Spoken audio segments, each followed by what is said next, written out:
Wherever you go, whatever you do, throw a little at it. Omax, Vest and Briefs. வணக்கம் நேயர்களே. தேர்தல் தேதி அறிவிக்கப்படுறதுக்கு முன்னாடியே தமிழ்நாட்டு அரசியல் களம் சூடு பிடிச்சிருச்சு. முதற்கட்ட தலைவர்கள், இரண்டாம் கட்ட தலைவர்கள் தொடங்கி தொண்டர்கள் வரைக்கும் நீயா நானான்னு போட்டி போட்டு களமிறங்கியிருக்காங்க. அவங்க பேசுகிறதும் நடந்துக்கிறதும் கலகலப்போடு களை கட்டியிருக்கு. உச்சபட்சமாக ஒரே கூட்டணின்னு சொல்லிக்கிற தலைவர்களே மாறி மாறி கும்மாங்குத்து குத்தியிருக்காங்க. அப்படி ரீசெண்டாக நடந்த தேர்தல் கலாட்டாக்களை பற்றி தான் இந்த பகுதியில் பார்க்க போகிறோம். இது பக்கா பாலிடிக்ஸ். டிவிக்கு அறிக்கை தயாரிப்பு குழு தலைவர் அருண்ராஜ் கொடுத்த பேட்டி ஒன்று கீழே விழுந்தாலும் மீசையில் மண்ணோட்டலை அப்படிங்கிற கதையாக இருக்குது. எந்த அரசு பதவியிலையும் இல்லாத விஜய் எப்படி ஊழல் செய்ய முடியும்? விஜய் ஊழல் செஞ்சாருன்னு எடப்பாடி பழனிசாமி எதை வச்சு சொல்கிறாரு? வரி ஏய்ப்புன்னு பொத்தாம்பதுவா சொல்லக்கூடாது, அப்படி இப்படின்னு சம போடு போட்டிருக்காரு. ஏற்கனவே குறிப்பிட்ட மாதிரி அந்த இலவசங்கள் சொல்கிறதே தவறு. ஒரு தேர்ந்தெடுக்கப்பட்ட மக்களால் தேர்ந்தெடுக்கப்பட்ட அரசு விளிம்புநிலை மக்களை அவர்களுக்கு ஏற்ற அவர்களுக்கு தேவையானதை செய்வது அந்த அரசின் கடமை. அப்படிதான் எங்கள் தலைவரும் உண்மையாக கருதுகிறார். இதுக்கு முன்னாடி பல்வேறு கருத்து கேட்பு நடந்துச்சு பல கட்சிகளில். அதில் பிரதானமாக ஈடுபட்டிருக்கிறது வந்து இரண்டாம் தலைநகரமாக ஆகும். ஏன்னா இங்கே தொழில் வளங்கள் பல வளங்கள் இருக்குது அப்படின்ற மாதிரி இது கோரிக்கைகள் வந்துட்டாங்க. அந்த மாதிரி கோரிக்கையும் வந்திருக்கு. இதுக்கு முன்னாடி மதுரை போனப்போ அந்த மாதிரி கோரிக்கைகள் வந்திருக்கு. இதை அனைத்தையும் நாங்கள் ஒருங்கிணைத்து தலைவர் அவர்களிடம் சமர்ப்பிப்போம். நல்ல முடிவு எடுக்கப்படும்.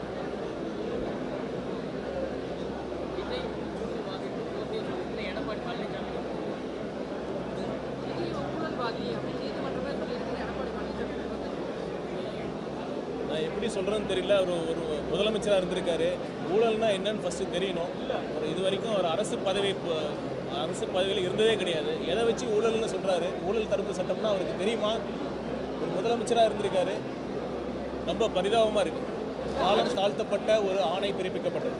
அதை எடுத்து சட்டத்தில் விதியின்படி தான் அந்த மனு தாக்கல் செய்யப்பட்டது. மேல்முறையீடு செய்வதற்கும் அதற்கு அந்த நீதிபதி அவர்கள் சொல்லியிருக்காங்க. மது தொடர்பாக நிறைய பெண்கள் மற்றும் பல்வேறு அமைப்புகளும் சொல்லியிருக்காங்க. மது விலக்கு தேவை அப்படின்னு சொல்லியிருக்காங்க. மது டாஸ்மாக் எண்ணிக்கைகளை குறைக்கணும்னு சொல்லியிருக்காங்க. அதோட கால அவகாசத்தை குறைக்கணும், பல்வேறு கோரிக்கைகள் அது சம்மந்தமாக வந்திருக்கு. இதை பற்றி அனைத்தையும் நாங்கள் இந்த குழு சேர்ந்து பேசிக்கலாக நம்மளோட நிலைப்பாடு எப்படி இருக்குது சார்? மது ஒழிப்பு தடைகளை எடுக்கணும்னு இருக்கா, இல்லை முறைப்படுத்தணும் அப்படின்றது இருக்கா? இல்லை, இப்போ தான் நாங்கள் குழுவெல்லாம் அமைச்சிருக்காங்கல்ல, நாங்கள் பேசி நீங்கள் இந்த ஃபைனல் முடிவை நீங்கள் கண்டிப்பாக தலைவர் அவர்கள் அறிவிப்பார். அரசு ஊழியர்கள் இங்கே மட்டும் இல்லை, நாங்கள் போன எல்லா இடத்துலையும் அரசு ஊழியர்கள் சங்கம், பல்வேறு அமைப்புகளில் இருக்கிற அரசு ஊழியர்கள் மனு கொடுத்துட்டு தான் இருக்காங்க. அவங்க இந்த திமுக அரசு அறிவித்த எந்த திட்டமும் அவங்களுக்கு திருப்தியாக இல்லைங்கிறத ரொம்ப தெளிவாக சொல்லியிருக்காங்க. பிரதான கோரிக்கையில் பணி நிரந்தரம் செய்யணும்னு சொல்லி கேட்டிருக்காங்க. ஊதியம் உயர்வு கேட்டிருக்காங்க. ஓய்வூதிய திட்டத்தை பற்றியும் கேட்டிருக்காங்க. அருண்ராஜ் இப்படி பேச முன்னாள் அமைச்சர் செல்லூர் ராஜு ஒரு படி மேலேயே போய் டிவிகேவை வெளுத்து வாங்கியிருக்காரு. செங்கோட்டையன் செல்லாத நோட்டு. விஜயை எந்த நாட்டுக்கு முதலமைச்சராக்க போகிறார் செங்கோட்டையன்? ஏதாவது காலேஜுக்கு வேணும்னா முதல்வர் ஆக்கலாம்னு செம்ம கலாய்ச்சிருக்காரு. அந்த தருதலை ஆதவ் அர்ஜுனா என்ன செஞ்சுருக்கணும்? கீழே இறங்கி போராடி இருக்கணும்ல. களத்தில் போராடினாங்களா? வந்தாங்களா? வாங்கினேன். இங்கே பாருங்கண்ணே, இளைஞர்களுடைய பெரும்பாலும் லட்சக்கணக்கான இளைஞர்களுடைய கனவு சிதைக்கப்பட்டிருக்கு அப்படின்னு போராடினாரா? சும்மாங்க ட்விட்டர்லேயும் இந்த மாதிரி ஃபேஸ்புக்லேயும் போட்டு உங்களை மாதிரி ஆளுங்க கேட்க விட்டு அவங்க பேர் தான் இன்னைக்கு செல்லூர் ராஜு, ஆதவ் அர்ஜுனா வஞ்சார், அதை திட்டுனார் அப்படின்னு இதைத்தான் போடுவீங்க. நாங்கள் மற்ற பேசுனதெல்லாம் விட்டுருவீங்க. நீங்கள் அதையெல்லாம் விட்டுருவீங்க. இதை மட்டும்தான் நீங்கள் பார்த்தீங்கன்னா பிரேக் நியூஸு. செங்கோட்டை என்ன சொல்றாருன்னா, அதிமுக என்டிஏல 10ல் ஒரு கட்சி, அது ஒரு கட்சியே இல்லைன்ற மாதிரி சொல்லியிருக்காரு.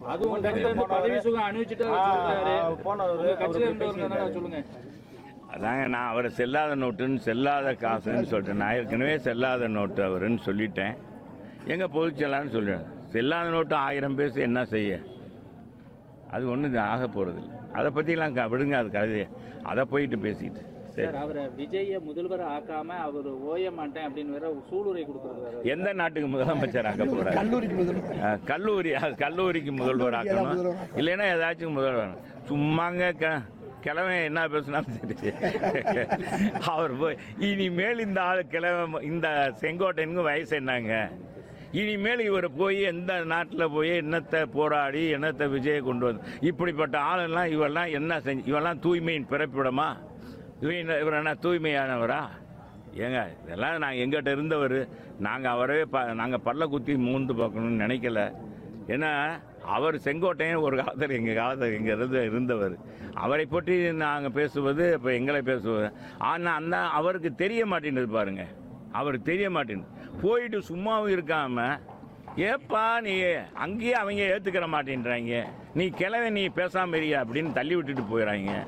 அப்புறம் எதுக்கு நீ இது மாதிரி பேசுறதுனால செங்கோட்டையனை ஏற்றுக்கிற போகிறாங்களா?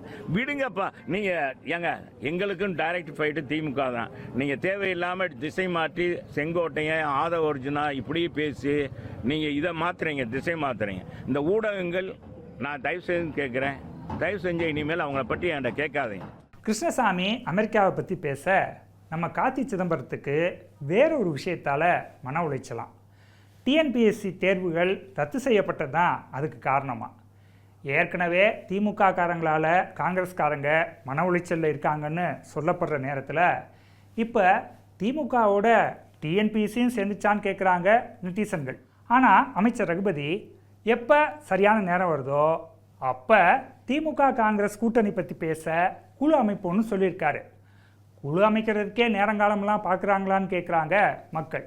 தமிழ்நாட்டிலே இருக்கக்கூடிய முருகனுக்கு தமிழ்நாட்டு மக்களுக்கு தெரியும். அவர்கள் தமிழ் பக்தர்கள், தமிழ் முருகனை வணங்குகின்றவர்களுக்கு திராவிட மாடல் ஆட்சியினுடைய உண்மை புரியும், நிலைமை புரியும். தங்களுக்கு பாதுகாப்பு திராவிட மாடல் ஆட்சி என்பதை உணர்ந்தவர்கள் தான் தமிழ்நாட்டு முருக பக்தர்கள்.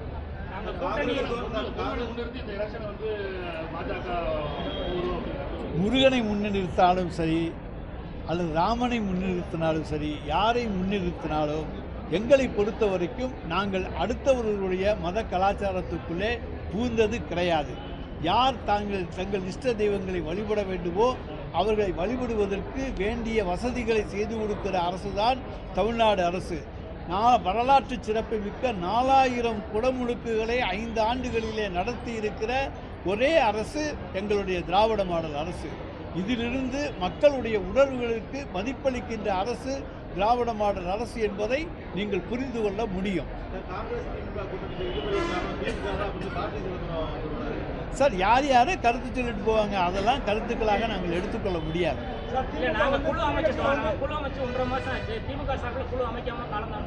சார் நாங்கள் எப்போ குழு அமைக்க வேண்டும் என்ற சரியான நேரம் வருகிறதோ அப்பொழுது குழு அமைப்போமே தவிர இது மிகப்பெரிய கூட்டணி. எல்லோரோடும் பேசுவதற்கு சுருக்கமான காலத்துக்குள்ளே அந்த கூட்டணியை முடிக்க வேண்டும். எனவே அதற்கு ஏற்றாற் போல எங்களுடைய தலைவர் வியூகங்களை வகுத்து கூட்டணியை முடிவு செய்வார்.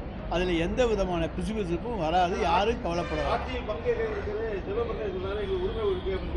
என்ன சார் எல்லாருக்கும் உரிமை உண்டு. கொடுக்கின்ற இடத்துல எங்களுடைய தலைவர் இருக்கின்றார். அவரை பொறுத்த வரைக்கும் இது திராவிட மாடல் ஆட்சி 2 தொடர வேண்டும், அதற்கு தன்னுடைய கூட்டணி கட்சிகளுடைய ஆதரவோடு தொடர வேண்டும் என்பதுதான் எங்களுடைய தலைவருடைய விருப்பம்.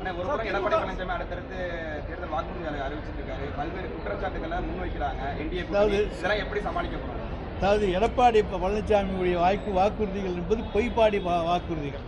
எல்லாமே பொய் என்பது தமிழ்நாட்டு மக்களுக்கு தெரியும். அவர் ஆட்சியில் இருந்தபோது இதையெல்லாம் செஞ்சிருக்கலாம், செய்யலை.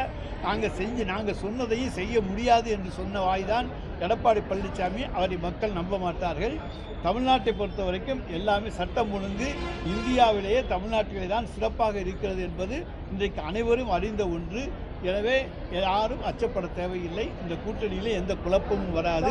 திராவிட மாடல் ஆட்சி 2 தொடரும். பட்டியலின மக்களை திமுக வாக்கு வங்கி அரசியலுக்காக பயன்படுத்துதுன்னு மத்திய அமைச்சர் எல் முருகன் குற்றம் சாட்டியிருக்காரு. அது மட்டும் இல்லை, மத்திய அரசு போடக்கூடிய ரூல்ஸை ஃபாலோ பண்ணுற மாநிலங்களுக்கெல்லாம் நிதி ஒதுக்கப்படுது, தமிழ்நாடு அரசும் அதை ஃபாலோ பண்ணால் நிதி ஒதுக்கப்படும்னு ஒரே போடா போட்டிருக்காரு. அவங்களுக்கு கவலையே இல்லையே, அவங்களுக்கு எல்லாம் ஓட்டு வங்கி தான் எல்லாமே.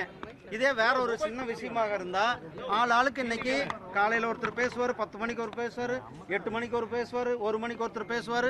அன்னைக்கு நாள் முழுக்க இதுதான். இதை பற்றி விவாதங்களும் கூட அவங்க டிவிகளில் எல்லாமே அன்றைக்கு விவாதங்கள் கூட நடத்துவாங்க. ஆனால் பல லட்சம் இளைஞர்கள் பாதிக்கப்பட்டிருக்காங்க இந்த திமுக அரசாங்கத்தினுடைய கையாளாகத்தனத்தால். இந்த அரசாங்கத்துடைய தோல்வியினால் அதை பற்றி எந்த கூட்டணி கட்சிக்காரங்களும் கவலைப்படதில்லை. அவங்களுக்கெல்லாம் கூட்டணியில் இருக்கிறோமா இல்லையான்றது பெரிய கேள்விக்குறியாக இருக்கும் போல தெரியுது. ஏன்னா கூட்டணியில் நாம் எங்களுடைய கூட்டணி வந்து ஒரு இன்டாக்ட் கூட்டணி, ஒரு வளமிக்க கூட்டணியாக இருந்திருக்கிறது. நீங்கள் தெரியும், மதுராந்தகத்தில் எங்கள் கூட்டணியானது அறிவிக்கப்பட்ட கூட்டணியாக. ஆனால் அவங்க கூட்டணியில் இன்னும் யார் யார் இருக்கிறாங்க, யார் யார் போகிறாங்கன்னு தெரியல. அவங்களுக்கே ஒரு பயமாக இருக்கிறது போல. அதனால திமுகவுக்கு யாரும் சப்போர்ட் கொடுக்கறதுக்கு தயாராக இல்லை போல தெரிகிறது. தேமுதிகவுக்கு அழைப்பு விடுக்கப்படுமான என்டிஏ கூட்டணியில தேமுதிகவுக்கு அழைப்பு விடுக்கப்படுமா? எல்லாமே பேசிட்டு இருக்காங்கன்னா மேலே பேசிட்டு இருக்காங்க. நேரம் வரும்போது மேலே வந்து சொல்லுவாங்க. தமிழக அரசுக்கு நிதி நெருக்கடியை ஏற்படுத்துவதாக தமிழக முதலமைச்சர் நேற்று பேசியிருக்காரு. மத்திய அரசுல அவங்க நம்மளுடைய மரியாதைக்குரிய நிதி அமைச்சர் அவர்கள் ஒவ்வொரு முறை சொல்லியிருக்காங்க, எதுலப்பா உங்களுக்கு நிதி கொடுக்கலாம் அந்த இதை சொல்லுங்கன்னு சொல்லியிருக்காங்க. அவங்க இன்னைக்கு வரலும் எந்த இதுலையுமே சொல்லல. தமிழகத்துக்கு கொடுக்க வேண்டிய நிதி அத்தனை நிதியும் கொடுக்கப்பட்டிருக்கிறது. அவர்கள் வந்து செலவு செஞ்சு அந்த யூட்டிலிட்டி சர்டிஃபிகேட் கொடுக்கணும், அது கொடுக்கறது இல்லை. ஆனால் பாருங்க என்னென்ன சொன்னாங்க, அத்தனைக்கு நிதி கொடுக்கப்பட்டிருக்கிறது. இவங்க ஒரு டேர்ம்ஸ் அண்ட் கண்டிஷனை வச்சுக்கிட்டு நிதி கேட்டாங்கன்னா அதுக்கு நிதி கிடைக்காது. என்ன டேர்ம்ஸ் அண்ட் கண்டிஷன் மத்திய அரசாங்கத்துடைய டேர்ம்ஸ் அண்ட் கண்டிஷன் இருக்கோ அந்த டேர்ம்ஸ் அண்ட் கண்டிஷனை ஃபில்ஃபில் போது இவங்க மட்டும் இல்லை, அனைத்து மாநிலங்களுக்கும் நிதி கொடுக்கிறது. தமிழ்நாடு புறக்கணிச்சிருப்பதா 12ஆம் தேதி பொது வேலை நிறுத்தத்துக்கு அழைப்பு விடுத்திருக்காங்க எதிர்க்கட்சிகள். நேற்று இளைஞர்கள் அவ்வளவு இளைஞர்கள் நடுத்தரவில் நின்னாங்க.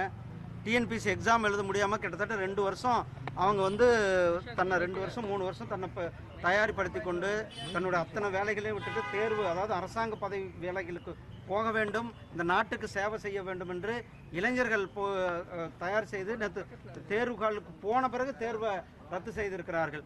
அதை பற்றி இவர்கள் அந்த மாதிரி அதை வந்து தேர்வை வையுங்கன்ட்டு சொல்லியிருந்தா கூட வரவேற்கக்கூடாது.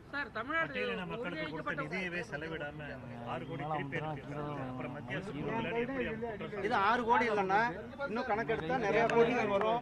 நீங்க ஒரு இதுல சொல்லியிருக்கீங்க, திமுக அரசாங்கம் பட்டியலின மக்களை வந்து ஓட்டு வங்கிக்காக மட்டும்தான் பயன்படுத்தி கொண்டிருக்கிறார்கள்.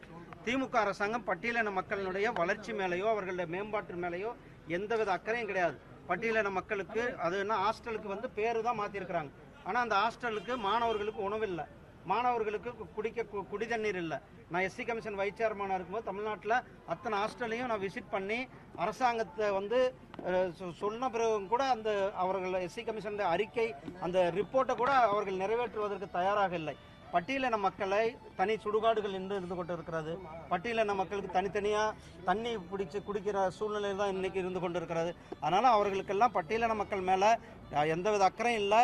பட்டியலின மக்களை ஓட்டு வங்கியானா அவங்க ஓட்டு வங்கியாக இருக்கணும். அதனால் அவங்களுக்கான நிதி மத்திய அரசாங்கம் பிரதமர் கொடுக்குற நிதியை வந்து கூட செலவு பண்ணாமல் திருப்பி அனுப்பி கொண்டு இருக்கிறது கண்டனத்துக்குரியது. இதுக்கு நடுவில் எலெக்ஷன் செலவுக்காக திமுக மதுவை மட்டும் இல்லாமல் கஞ்சாவையும் விற்று காசு பார்க்குறாங்கன்னு ஆதவ அர்ஜுனா சொல்லியிருக்காரு. மதுவை அரசாங்கமே விற்குது, கஞ்சாவை யார் விற்கிறா? இன்னைக்கு தமிழ்நாட்டுடைய முக்கியமான பிரச்சனை என்னன்னா, முதல்ல பெண்கள் பாதுகாப்பு. அந்த பெண்கள் பாதுகாப்பு ஏன் வந்து கேள்விக்குறியாகுதுன்னா, மது மற்றும் கஞ்சாவோட விற்பனை அதிகம். படிப்படியாக மதுவை குறைக்கணும்னு சொன்னக்கூடிய ஆட்சி கிட்டத்தட்ட 25,000 கோடி ரூபாய் சேல்ஸ் இருந்த 21 காலகட்டத்தில் சேல்ஸ் இருக்கும் பொழுது ரொம்ப கடுமையாக அன்றைக்கி இருந்த எதிர்க்கட்சி தலைவர் மதுவை படிப்படியாக குறைப்புன்னு சொல்லிட்டு கொரோனா காலத்தில் குடும்பத்தோடு நின்று கருப்பு கொடியை காமிச்சார், கருப்பு சட்டை போட்டார், தன்னுடைய மகனோட நின்று கை காமிச்சார். தமிழ்நாடு முழுசும் போராடினாங்க. ஆனால் அதே மது இன்னைக்கு 50,000 கோடியை கடந்து 55,000 கோடியை நோக்கி போய்கிட்டு இருக்கு. அதோட மிகப்பெரிய பிரச்சனை என்னன்னா, கண்ணுக்கு தெரியாத கஞ்சாவோட சேல்ஸ். திமுகவுடைய ஒரு கவுன்சிலருக்கோ ஒரு எம்எல்ஏக்கோ ஒரு எம்பிக்கோ தன்னுடைய தெருவிலையோ தன்னுடைய தொகுதியிலையோ அவங்களுக்கு தெரியாமல் ஒரு வீடு கூட கட்ட முடியாது, அவங்களுக்கு தெரியாமல் ஒரு தொழில் செய்ய முடியாது, அவங்களுக்கு தெரியாமல் ஒரு ரோடு போட முடியாது. உடனே வந்து நின்றுடுவாங்க கமிஷனுக்காக. ஆனால் தெரு தெருவாக வைக்கிற கஞ்சாவோட சேல்ஸு திமுக நிர்வாகிகளுக்கு தெரியாதா? திமுகவுடைய தேர்தல் நிதிக்காக டாஸ்மார்க் மூலியமாகவும் டூப்ளிகேட்டு மதுபான கடைகள் மூலியமாகவும் எப்படி சேல்ஸ் பண்ணிட்டு இருக்காங்களோ அதே மாதிரி கஞ்சாவுடைய சேல்ஸு அது மூலமா வரக்கூடிய பணம் வரக்கூடிய தேர்தல் நிதிக்காக திமுக செலவு பண்ண போகுதுங்கிறது எங்களுடைய குற்றச்சாட்டு. உடனடியாக ஒன்றிய அரசில் இருக்கக்கூடிய ஏஜென்சிகள் விசாரிக்கணும், நார்கட்டிக்ஸ் விசாரிக்கணும். மிகப்பெரிய பணத்தை வந்து திமுக உருவாக்கிட்டு இருக்கு இந்த கஞ்சா சேல்ஸ் மூலியமாகவும் ட்ரக்ஸ் சேல்ஸ் மூலியமாகவும். இதில் பல்வேறு திமுக எம்எல்ஏக்களும் எம்பிக்களும் உடன்பட்டிருக்காங்க. அதனால தான் இன்னைக்கு வரைக்கும் இந்த கஞ்சாவுடைய சேல்ஸுடைய முக்கியமான நெட்வொர்க்கில் இருக்கக்கூடிய முக்கிய நபர்கள் இன்னும் கைது செய்யப்படவில்லை. காவல்துறையை முடக்கி வச்சிருக்காங்க, யாரையும் கைது செய்யப்படாம. இப்படி ஆர்ப்பாட்டமான அமர்க்களமான தேர்தல் சடுகுடு சம்பவங்களை இந்த நிகழ்ச்சியில் பார்த்தோம். மீண்டும் மற்றொரு நிகழ்ச்சியில் சந்திக்கலாம். இது பக்கா பாலிடிக்ஸ்.